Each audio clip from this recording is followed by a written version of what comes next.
Welcome to Islamic insider Bangla. আজকের ভিডিওর বিষয় হচ্ছে অজুর সহি পদ্ধতি, অর্থাৎ কিভাবে আমরা সহিভাবে অজু করতে পারি, সেটা আজকের আলোচনার বিষয়। তো চলুন শুরু করা যাক। নাম্বার 1-এ যে কাজটি করতে হবে সেটি হচ্ছে মুসল্লিদের প্রথমে মনে মনে অজু করার নিয়ত বা সংকল্প করবে। মুখে নিয়ত পড়ার শারিয়া কোনো ভিত্তি নেই, অর্থাৎ মুখে মুখে যে আমাদের নিয়ত কোনো আরবি নিয়ত করবে এটার কোনো ভিত্তি নেই, শুধু মনে মনে করলেই হবে। এটার উল্লেখ আছে সহিহ বুখারী হাদিস নাম্বার 1, সহিহ মুসলিম হাদিস নাম্বার 5036, মিসকাত হাদিস নাম্বার 1। 2 নম্বরে বিসমিল্লাহ বলবে। এটার উল্লেখ আছে সহিহ তিরমিজি হাদিস 25, সহিহ ইবনে মাজাহ হাদিস 397, মিসকাত হাদিস নাম্বার 402। 3 নম্বরে ডান হাতে পানি দিয়ে 2 হাত কবজি পর্যন্ত ধৌত করবে, সে সাথে হাতের আঙ্গুলগুলো খিলাল করবে, অর্থাৎ 2 হাতের কবজি পর্যন্ত ধৌত করবে এবং 2 হাতের আঙ্গুলগুলো 2 হাতের মধ্যে ঢুকিয়ে সেগুলো খিলাল করবে, পরিষ্কার করবে। এটার উল্লেখ আছে আবু দাউদ 108, বুখারী 159, মিসকাত 287 নম্বর হাদিসে।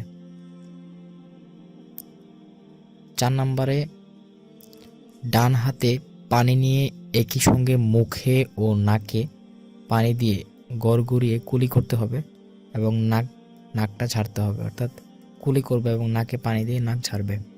এটা হচ্ছে 4 নম্বরে। এটার উল্লেখ আছে সহিহ বুখারী হাদিস নাম্বার 191, ইফা হাদিস নাম্বার 190, সহিহ মুসলিম হাদিস নাম্বার 578, মিসকাত হাদিস নাম্বার 394 ও 412।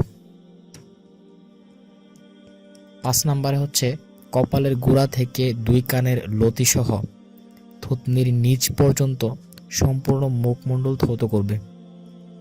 তারপর 1 অঞ্জলি পানি দিয়ে থুতনির নিচে দিয়ে দাড়ি খিলাল করবে। এটার উল্লেখ আছে সহিহ বুখারী 159 নম্বর হাদিস, মিসকাত 287 নম্বর হাদিস, আবু দাউদ 145 নম্বর হাদিস, তিরমিজি 31 নম্বর হাদিস। 6 নম্বরে প্রথমে ডান ও পরে বাম হাত কনুই পর্যন্ত ভালোভাবে ধৌত করতে হবে। এটার উল্লেখ আছে সহিহ বুখারী হাদিস নাম্বার 140। 7 নম্বরে আছে নতুন পানি নিয়ে 2 হাত দ্বারা মাথার সম্মুখ হতে পিছনে ও পিছন থেকে সম্মুখে নিয়ে একবার পুরো মাথা, শুধু মাথা মাসা করতে হবে। একই সঙ্গে ভেজা শাহাদাত আঙ্গুল দ্বারা কানের ভিতরের অংশ ও বুড়ো আঙ্গুল দিয়ে কানের পিঠ মাসা করবে, অর্থাৎ শুধু মাথাটা মাসা করবে, কিন্তু ঘাড় কিন্তু মাসা করা যাবে না, এটা কিন্তু সতর্কীকরণ। এবং হচ্ছে আঙ্গুল দিয়ে কানগুলো পরিষ্কার করতে হবে। এটার উল্লেখ আছে নাসাই 102 নম্বর হাদিস, আবু দাউদ 137 নম্বর হাদিস, মিসকাত 413 নম্বর হাদিস।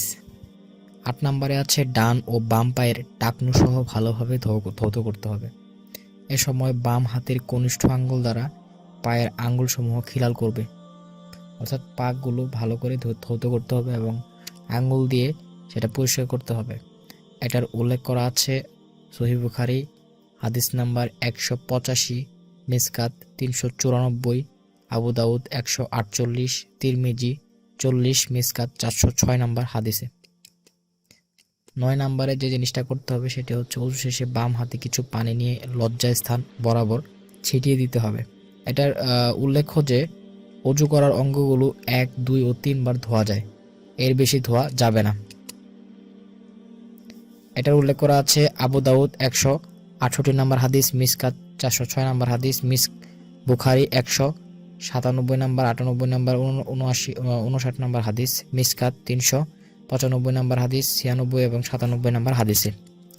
অতঃপর তাশাহুদ, আশহাদু আল্লা ইলাহা ইল্লাল্লাহু লা শারিকা লাহু ওয়া আশহাদু আন্না মুহাম্মাদান আবদুহু ওয়া রাসূলুহু, এই দোয়াটি পাঠ করব। রাসূল সাল্লাল্লাহু আলাইহি ওয়াসাল্লাম বলেছেন, যে ব্যক্তি ওযুর পর ও উক্ত দোয়া পড়ে তার জন্য জান্নাতের 8টি দরজা খুলে দেওয়া হয়, সে যে কোনো দরজা দিয়ে প্রবেশ করতে পারে। এটার উল্লেখ আছে মুসলিম 476 নম্বর হাদিস, মিসকাত 289 নম্বর হাদিস। সতর্কীকরণ, আমাদের একটা জিনিস খেয়াল রাখতে হবে, মাথা মাসা করার সময় শুধু মাথাটাই মাসা করতে হবে, ঘাড় মাসা করলে অজু বাতিল হয়ে যাবে। হ্যাঁ জি, মানে অজু করলাম, পরে একটু পানি নিলাম, মুখে ছিটালাম, এমনি নিলাম অজুর পরেও, তাহলে অজু হবে? হবে না। অর্থাৎ শুধু হচ্ছে আমাদের অজুর সময় অজু করতে হবে। অজুর পর যদি আমরা পানি ছিটিয়ে অজু করি বা কোনো জায়গা যদি শুকনো থাকে সেক্ষেত্রে হবে না।